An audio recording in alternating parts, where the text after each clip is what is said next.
বাজারে বেড়েছে চালের দর। সপ্তাহ দুইয়ের ব্যবধানে খুচরা পর্যায়ে বেড়েছে অন্তত 2 থেকে 6 টাকা পর্যন্ত।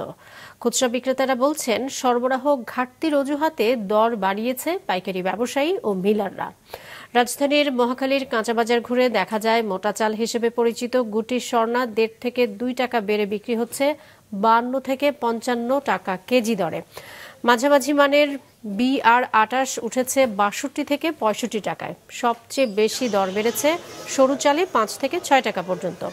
কোম্পানি ভেদে মিনিকেট বিক্রি হতে দেখা গেছে 75 থেকে 80 টাকা দরে। এমন বাস্তবতায় তদারকি জোরদারের দাবি জানিয়েছেন ভোক্তারা।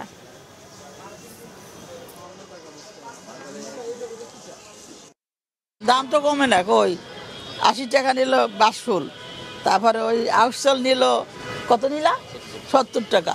2 টাকা 1 টাকা করে সব চালের দামই বাড়তি। সবচেয়ে বেশি বাড়তি হলো মিনিকেটের দাম। স্বর্ণা চাল, 28 চাল এগুলো কেজিতে 2-3 টাকা করে বাড়ছে। নাদির চাল তো মার্কেটে নাই।